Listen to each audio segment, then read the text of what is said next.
and welcome to episode 23 of our 30 years in the making. We are joined by James because he managed to watch the whole of Wrestlemania 23, in which we sat down and watched Wrestlemania 23 from Ford Field in Detroit with a whopping attendance of 80,103 people. We got Aretha Franklin to do the national anthem, which we skipped because we don't care, we're not American. And we had a stupid gimmick all the way through, this all grown up gimmick in which we kept on getting children looking like WWE wrestlers and then showing their grown up counterparts. It was so stupid, especially the Stone Cold one that was on later. That was a bit ridiculous. Awkward. Here, son, have a can of whoop ass. Yeah, he's going to say to her, what, an 8-year-old? We jump straight into the first match, which is the Money in the Bank match. Mr. Kennedy defeating the debut of CM Punk, Booker T in his King Booker gimmick, Finlay, Matt Hardy, Jeff Hardy, and Edge in 19 minutes and 5 seconds. A lot of big people in this one. Yeah.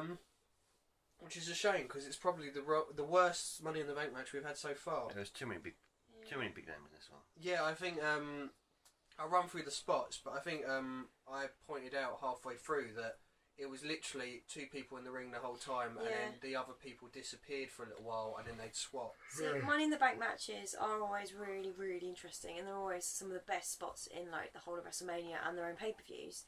And especially because CM Punk was debuting, I was really excited about this match, and it was just a bit meh. I think, as crazy as this may sound, I think this match really missed Shelton Benjamin. Yeah, really missed Shelton Benjamin. There wasn't enough of that, was there, at all? No, which I don't think I've ever said that about Shelton Benjamin any time. I've missed Shelton Benjamin. It's exactly something you say Shelton Benjamin's well renowned for, but it is when you go back and watch the matches, man. Yeah, you definitely miss it. Finney's flipped over the top rope to the outside. We also get Booker T get a small ladder from underneath the ring. God knows why. There's no reason for it. Just to have a little comedy bit. There's a suplex onto 3 ladders on Matt by Edge, which I'd like to actually. Oh, do you reckon Matt and Edge are made up by this point? No, they were on separate brands, weren't they? Jeff was Raw, Matt was on SmackDown. Because it's just weird that they'd still stick them in the same match in quite a dangerous match. I mean, obviously they're both professional. But they were still from the same brand, weren't they? They hadn't fallen out. It was just 2 separate brands coming together for that one match. Yeah, I guess. Interpromotional. There was a Kenton onto a load of ladders because he missed, and then Jeff hit his swanton. We get the pushes of the Hardys off the ladder. Finlay manages to push him off. Edge then goes spear crazy. Punk puts at the old spot of putting the ladder. You head through the ladder, and then he keeps spinning. But then Edge hits this really nice spear on Punk, but where he's got the ladder around him, he's hitting Randy Orton and Finlay at the same time. It was a really. You said about all the Edge doing all the spears and stuff like that. Is it me? Is it because I've been spoiled by Roman Reigns, or were his spears in this particular match a little bit weak? There were a couple that they just didn't were a bit look that sort of, good. they're one after the other after the other. Like there's about 5 in a row. There were a couple that didn't look that good. They're a little bit. But to be fair to Edge, he's suffering really bad from the neck now. And he's dwindling down. He's got about 3 years left now. 2 years left. No, he's at WrestleMania 27. No. Yeah. Is it 27 or 26? Which one's the one that has Orton Punk as the opener? I think Orton Punk's 25. Orton Punk. 25. No, I think it's 26. I think it's 26. So but he was definitely suffering with the neck at this time. Definitely. Yeah, the neck was really, really bad. I think doesn't he have some surgery? I think he gets a couple of neck surgeries coming up. He gets a couple of disc fused coming up, so he can have a couple more years. But it's going to come to a grinding halt soon. And you can definitely, I think you can definitely start to see Edge suffering a little bit in this one. Yeah, I mean, obviously. Edge's big WrestleMania is next year, but everybody seemed a little bit slowed down in this match. Like I said, this match was just poorly booked. Yeah, I thought. Orton pushes Edge to the outside of the ladder. Jeff leg drops onto Edge, which causes the ladder to break, and then Edge is stretched out. This spot was made up to be a bit bigger than what it actually was. It was just a leg drop. If it had been a senton through the ladder, it would have been. Yeah, it wasn't to the same extent of the Swanton bombs in the 2000s. It wasn't anything like that. Brilliant. And then there's an RKO to Matt Finlay and Kennedy. Then an RKO off the top of the ladder to Punk. Bookend off the ladder as well. Hardy threatens to bookend Sharmell, causing Booker to come down off the ladder. Finlay gets busted open. Then there's the I don't know, Celtic Cross onto the ladder. We know it's white noise because I don't know if anyone has noticed this, but Sheamus is basically Finlay. Basically everything about him. It's the air raid siren the move's called, I think. He calls it the Celtic Cross, but Finlay calls it the white noise. It's just air raid siren, it's known as. They called it the Celtic Cross. The one from behind. Yeah, they called air it. raid siren. It's got a proper name. I can't remember the name of it. Then Hornswoggle comes out. God knows why. He decides to climb up to the ladder, and then he gets the mic check off Kennedy off the ladder. There's a drop kick on the ladder on Finlay by Punk, and then Kennedy just hits Punk off the ladder, and then he climbs up and gets the briefcase. That's the finish. Yeah, like I said, a really poor Money in the Bank. You know, I've got a thing that really pisses me off in every Money in the Bank match. They need to trust each other in the ring. I can't stand it when they climb that ladder at ridiculously slow pace. It's like if you know someone's going to come and take you out, just trust. They're just going to have to be quicker. I think it's more about building up the. I guess, but they could do it a little bit faster. It's just like, oh, come on. Yeah, no, I get what you're saying. It's just frustrating because first few times you're like, oh, they're really going to get it, and then it's like, oh, come on. Hurry up. I'd like to say that this is during the infamous times now in which WWE do not give a shit about Punk, and you can tell that in this match. He is literally seen twice in this match when he's like half busted open, and when he gets the It's RKO. ridiculous. Later on, obviously, he gets as much time as they can give him. Like, It's just another ECW guy that's coming through that on the C show. They're not looking at him as a talent at the moment. make the most of every minute. Well, it shows they're giving it to Kennedy. Who I've never been a fan of Kennedy. I Anyway. I just didn't couldn't think believe how big thing. you watch Kennedy now in 2014, man. You look at Kennedy back then. That's nearly 7 years ago. It is. It's 2007, I think. Yeah, nearly 7 years ago, 8 years ago, man. He is freaking muscular, man. And this WrestleMania is just obviously I'm a little bit obsessed with. I'm not obsessed with, but this is again another post Benoit death, post like another steroid scandal. Like, everyone's looking a little bit beefy here, aren't they? Yeah, well, this is a few people look a bit beefy, especially Mr. Kennedy. Now he's really thin. He's really buffed out on them. We go to the back, and Mr. Kennedy does a promo backstage about winning the Money in the Bank match, and wow, this guy's a bad promo. He means business. We then go into match of the night. Great Khali defeating Kane in 5 minutes and 30 seconds. For some reason, Khali decides to smash the turnbuckle. They use this chain that Kane's obviously using to build up See No Evil for the low blow. But then I've kind of missed the ending. I think Khali just hits him with a massive chop and then covers him. No, it's the big choke, isn't it? It's like boom. Oh, is it the big Goes choke? down, big slam.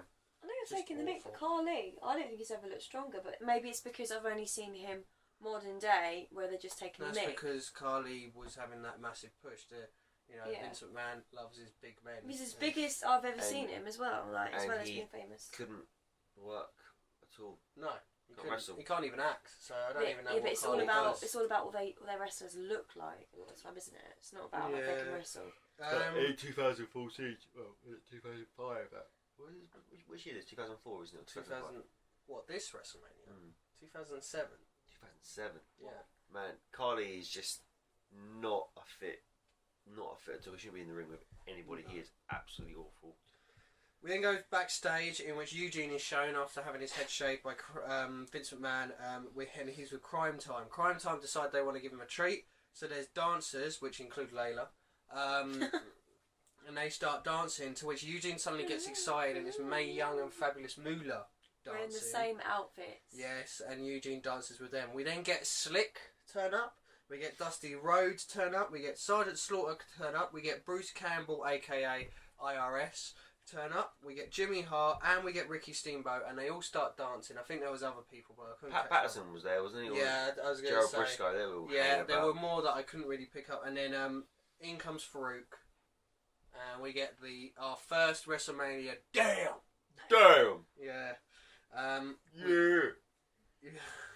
We then go into the next match, which is Chris Benoit putting his United States Championship on the line, defeating MVP in 9 minutes and 15 seconds in a very good match. Solid match, completely solid. Should have been longer. Definitely should have been longer. We get a head scissors into the cloverleaf, which is reversed into the headlock. A German is blocked, and then that's reversed into a crossface. Benoit goes for the sharpshooter, but again that's reversed.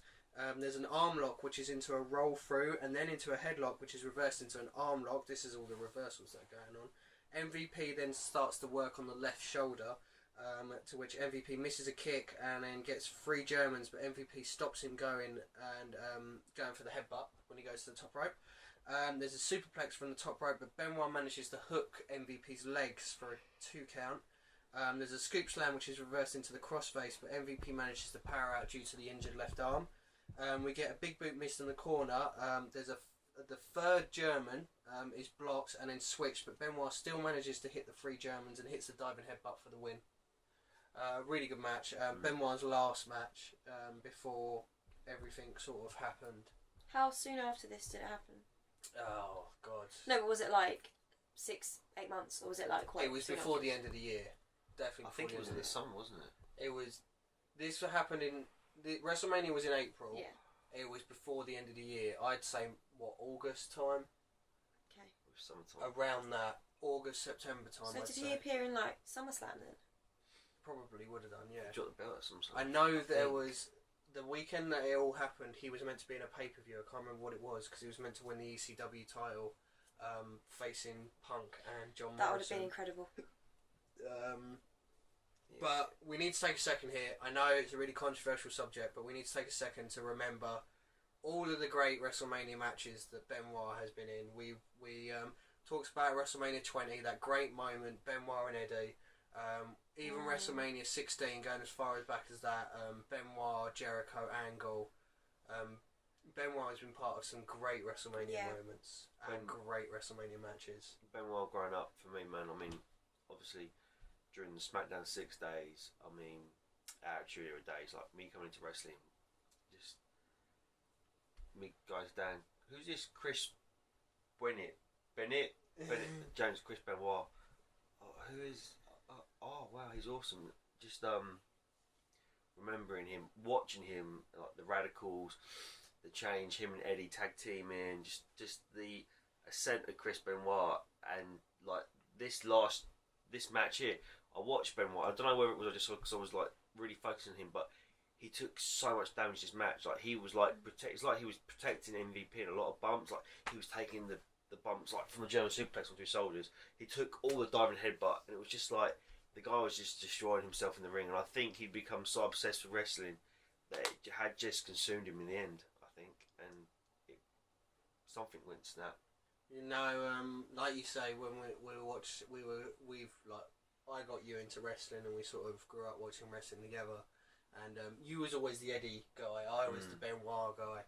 And I remember the day that we had to discuss Benoit dying. I mean, I think we went to school, didn't we? And we were like, man. oh God, have you heard about Benoit? Sort of thing. I think I didn't know, because I remember it was, for some reason I'd been asleep and I woke up in the middle of the night and I was like, oh, I watched Live Raw for some reason, tuned in, and it was like this tribute show, and I didn't understand what was going on, so I logged online to WWE.com and I see the website, and it was like, we're not 100% sure, but the tribute show tonight is to Daniel, Nancy and Chris, and it was just like, something's not right. And then I think I must have called you in the morning or text you or something. Yeah, and we had to discuss. I mean, it's horrible.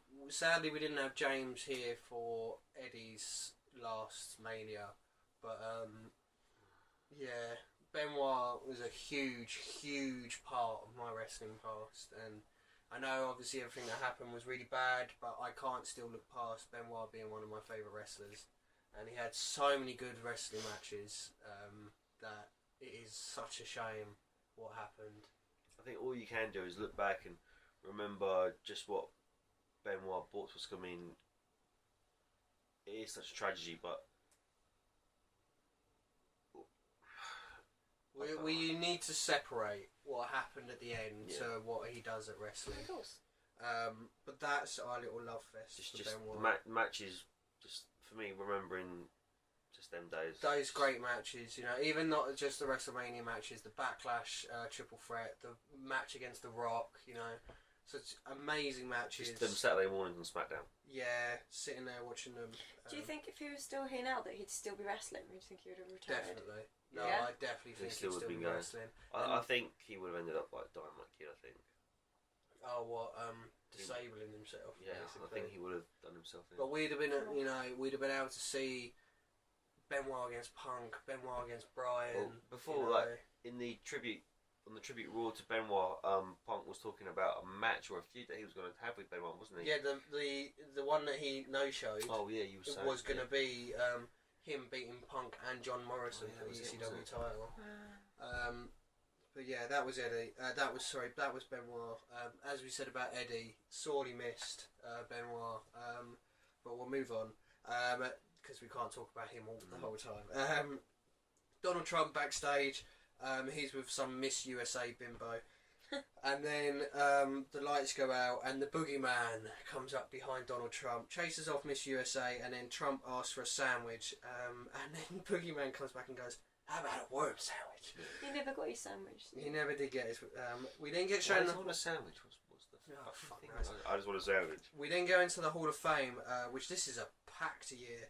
You got the Wild Samoans, the Sheik, Nick Bockwinkel, Dusty Rhodes, Jerry Lawler, Mr. Fuji, JR, and Mr. Perfect. Did you say Sheik? The Sheik. The original Sheik. Sheik. Oh, okay, not because the he Iron was Sheik. there last year. Okay. Yeah. Alright. Look, I'll break your back, make you humble Sheik. The He was original awesome. Sheik. Interesting that JR and Jerry Lawler go in at the same time. But Mr. Perfect, how did it take him so long to get into the Hall of Fame? Then we go into... How long did it take Dusty Rhodes to get to the Hall of Fame? Yeah, true. They just keep... Well, they're saying that. This year we got Paul Bearer going in. How's Paul Just Bearer 10 taking minutes. so long? Take his breaking kayfabe. Yeah, that'll be interesting. Speaking of Undertaker, it's Undertaker defeating Batista for the World Heavyweight Championship in 15 minutes and 48 seconds. We get a spear to start, and then there's a clothesline over the top rope, but clothesline over the top, but Undertaker lands on his feet. Batista with a top rope tackle, in which apparently no one's ever seen before.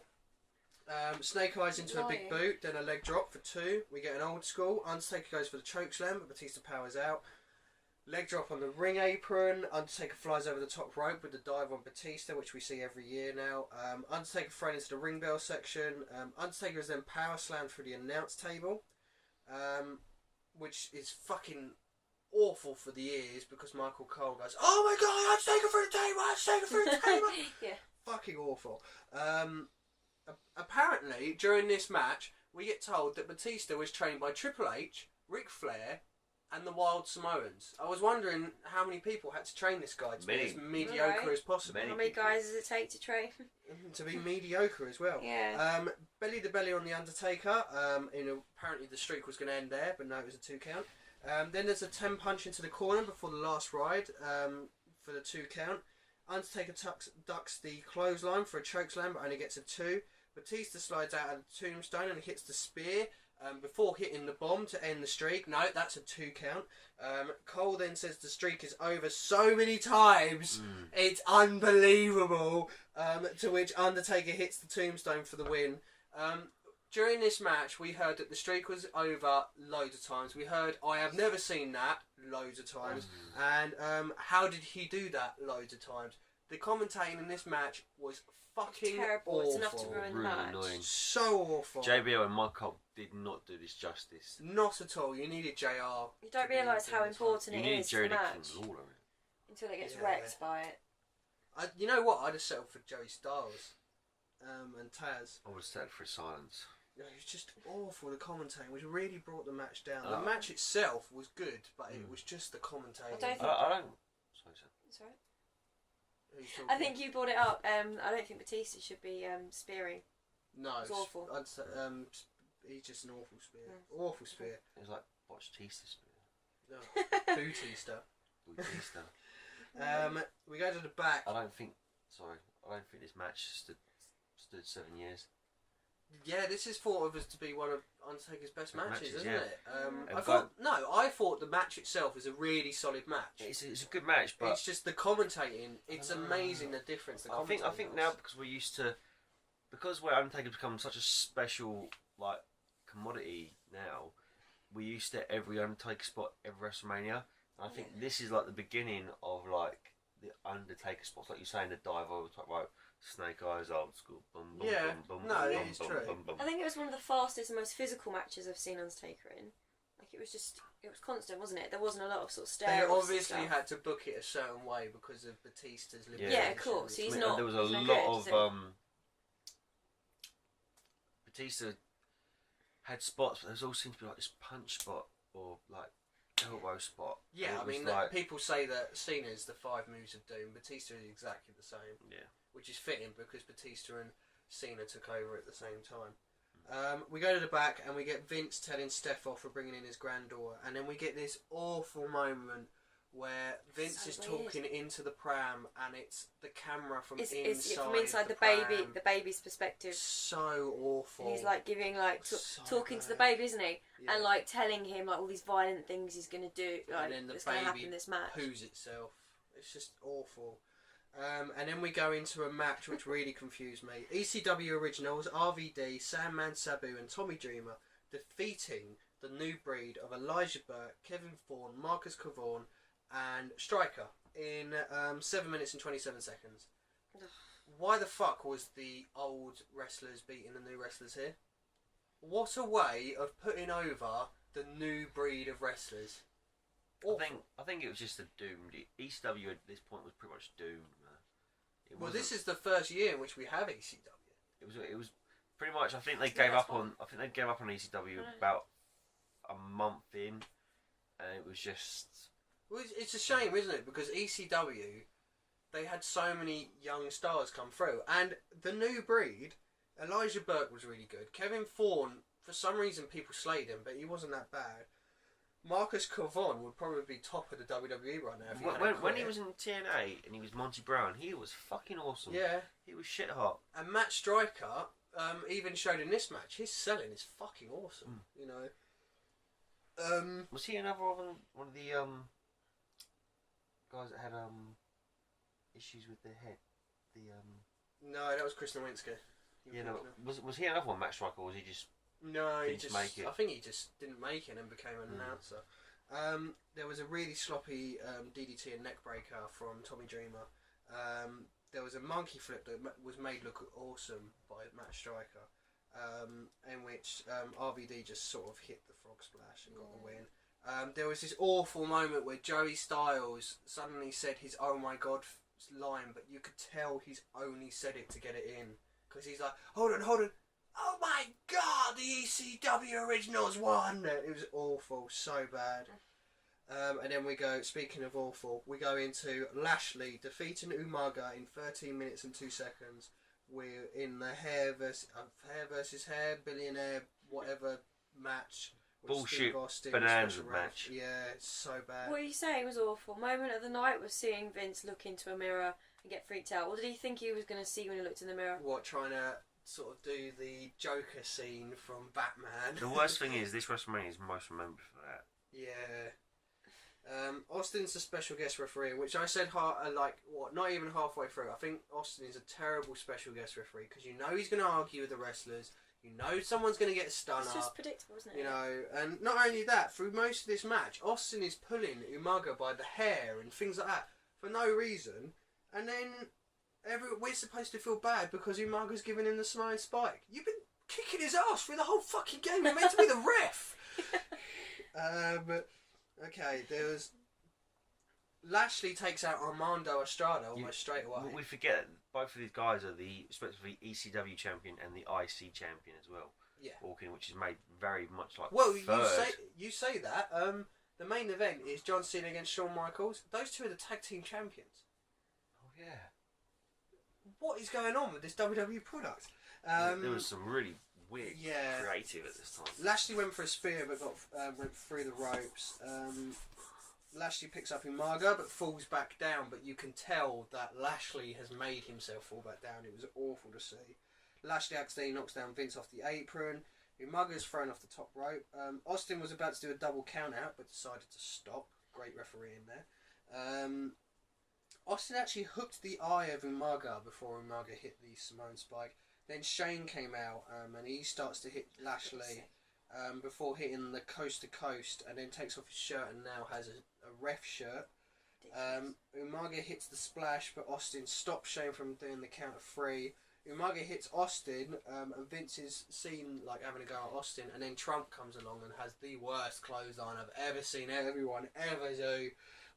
Then Austin ducks the spike, hits the stunner on Umaga, and then there's a spear from Lashley, which looked worse than Batista's spear, for the win, and then Vince gets his hair shaved.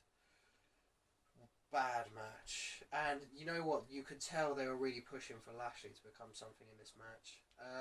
We then go into the next match, which was the women's title match. Oh God, More has filler. it changed from Mickie James and Trish Stratus? Yep. Melina defeating Ashley in 3 minutes 40 seconds in the let's get as many women on TV as possible match. There was literally, honestly, as I was coming out, I said this to you, it's just an opportunity to see all the women either leaning against the ringside and seeing their asses, or for the camera to pan in on their boobs. It was just a perfect. Ashley, the fake rocker chick. I don't believe for a second that she listened to anything that was metal. Kind of got the headbanging syndrome.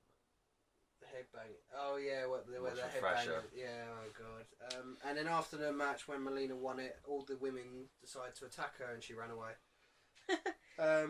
We then go into the main event, which was John Cena putting his WWE Championship up against Shawn Michaels, in which of course he defeated Shawn Michaels in 28 minutes and 20 seconds.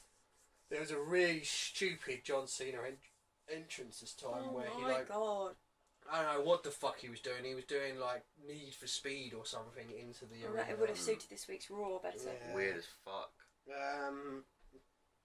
There was a HBK moonsault in which Cena blatantly caught him.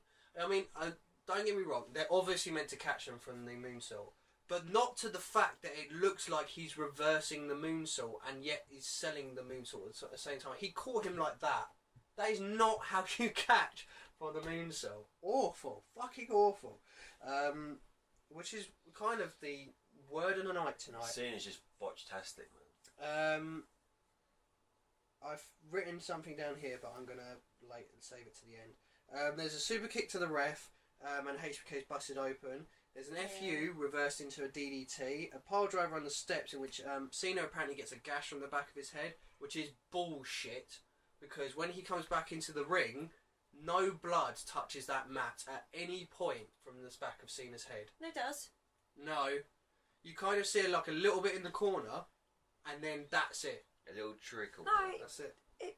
I'm sure it pulled for a moment. No, you can tell like there's a little line there. You can see that he's cut the back of his head, but they were trying to make it sound like, you know, like last one we said about Vince and the pool of blood from his face. Yeah, it was anywhere near that. I mean, HBK had a worse blade job.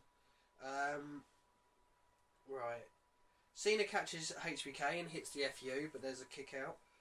Cena then goes for the FU off the top rope, but HBK fights back, and then HBK does the crossbody with the now famous John Cena, catches and rolls through, goes for the FU, but this time HBK lands on his feet. HBK goes for the super kick, but Cena goes for the STFU, but that's reversed into a pin for a 2. HBK then misses an enziguri and is locked in the STFU, but HBK gets to the ropes.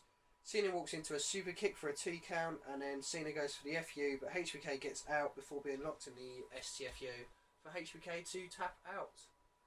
So frustrating. In 2 WrestleManias in a row, John Cena has made Triple H and HBK both tap out. It's ridiculous. This is getting stupid already. And they wonder why we don't like Cena. This is just the beginning of sort of like the... No, the last one was the beginning. The Chicago crowd shit all over Cena. Yeah, but I mean, obviously as we go forward with WrestleMania and come up to modern day, this is like the forced Cena is the man. Oh yeah, Cena never sort of progressed naturally. He was inserted into a role, and for as much good as he does, and for as much, you know, they talk about him, and people boo, and the whole scene is about him. We could sit here for hours and talk about it. He is being force-fed to us as wrestling fans, and now he is the institution that he is now. It has been because it wasn't a natural progression. People will always compare him to Hulk Hogan and Stone Cold, but I think if you compare him to Hulk Hogan, the heat he gets from like older fans, he seen as not a chosen guy to be. I would compare him to Hulk Hogan by the fact that even in this match went on for half an hour. For 25 minutes of that half an hour, Cena was getting beaten down by HBK. Yeah. It's already started that. You say it was exactly the same in the last match. HBK just eating him up. Yeah, and I think the only reason this match is anywhere near half decent is obviously because HBK is carrying him. Yeah. I mean, that doesn't show a good wrestler when you have a wrestler getting beaten down for 3/4 of a match. And just come back like, does not show a good wrestler. And we're only 3 years into his main event push. We've still got 7 more years of this. Well, even today. But the thing that I wrote down here was I was sitting there whilst watching it. I was thinking of all the men that Shawn Michaels should have wrestled at some point in his career. The Rock, CM Punk, Daniel Bryan, and that. And he's sitting there and he's main eventing against John Cena. That's all I could think of. And it was like, all I can think of is all these people I'd rather see HBK wrestle. Mm-hmm. It's just how it's fallen, isn't it? At the time, obviously, there was like sort of Randy Orton hadn't been pushed to the stars yet. It was a really weird time in WWE because it was like this WrestleMania is really showing it where the old stars are starting to fade out now. They've got Batista. I mean, Triple H didn't have a match on his card, did he? Was he Triple H is injured. Yeah, he had that. You know that what happened? knee injury that he had.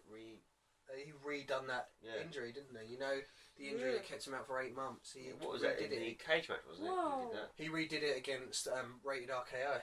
That was it. Yeah. Who did it?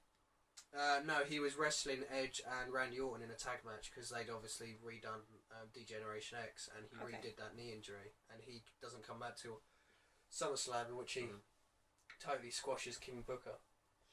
So yeah, everyone is sort of fading out, and Cena's they're beginning to really get behind Cena and be like, this is our next guy to get behind. Lashley's sort of they're like trying to push him. Just feels it's really transitional. Really, you can tell it's for WrestleMania. This is it's not a good WrestleMania at all. Match like WrestleMania 4. Match of the night. I'll say MVP Benoit. Yeah, Chipmunk. I was going to say the same. Yeah. Yeah. I'll go with MVP Benoit. Just because it probably would have been Undertaker Batista, but that commentator's just ruined it. Wrestler Chipmunk. HBK. Yeah. James.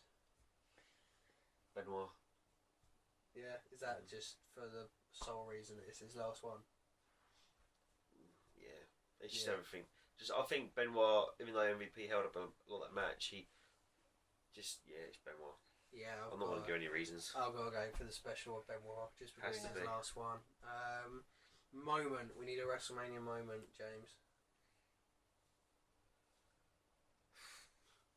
It's very hard. Vince with being bald. Yeah, Chipmunk.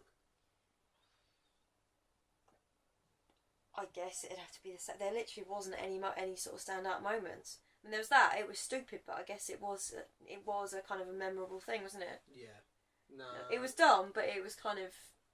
Yeah, I think I'll go with the Vince ball. They didn't really give us. They didn't give us much, did they? No, there's not a lot to pick out. Overall rating, Chipmunk. 5.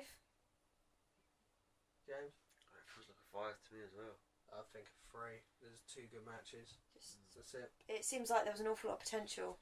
You think it's a bad WrestleMania when you come out of the Money in the Bank match disappointed? Yeah, you're right. And that's the first match. You was going to say it doesn't help. It's the first match, and they've fucked it up. It just felt like a really weird WrestleMania. It just felt really cool together, and it's just like we've had some excellent WrestleMania on this build up. Do you know what I really thought during the main event? I'm not going to go on a rant or anything like that, but I thought during the main event that I really hope that this year's WrestleMania 30, is a time like WrestleMania 21 where they put all of these young guys over. They have Bray Wyatt defeat Cena. They have Roman Reigns win a big match. They have Daniel Bryan win the big match. You know, because even watching this WrestleMania, I'm already bored by the people that are wrestling. And you think that the people that are wrestling in this WrestleMania are the people that are still wrestling today. Yeah. You know, We've we not need had- this change of the guard. Yeah, we've not had a lot. And this is the scary thing. Obviously, we're going back 7 years. We've not, and we talk about modern day now, and we've got a little bit more to catch up on.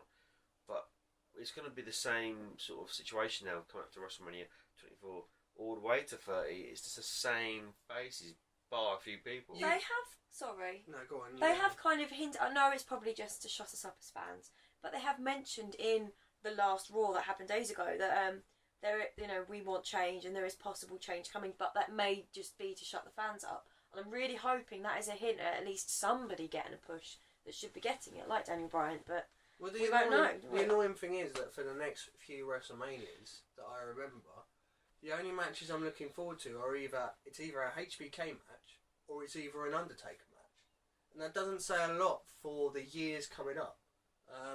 No, HBK Undertaker. Yeah, exactly. But okay, so that was WrestleMania 23. We're going on to WrestleMania 24 next. Some of the big matches in WrestleMania 24. We have Randy Orton versus John Cena versus Triple H for the WWE Championship. We have two massive matches. We've got Undertaker versus Edge for the World Heavyweight Championship. Nice. And we have the famous HBK versus Ric Flair match, in which if Ric Flair loses, Ric Flair has to retire. All three of us have seen that match before, so we're all looking forward to watching it again. Oh my god. But that is, hopefully, it's a lot better than this WrestleMania. There is another good match on there, Chavo against Kane, but that's for different reasons. You know why. But that was WrestleMania 23. We seem to have ranted and had our little talks about different things. We're sorry about that if you've got bored, but tough. I was Bingham, that was Chipmunk, that was James, that was Forks. Give us a like, give us a subscribe, comment, tell us that we shouldn't rant, that we should, how much we should be disgusted by Benoit, you know, anything like that. Just tell us what you think, and we'll see you tomorrow for WrestleMania 24. Be there. See you.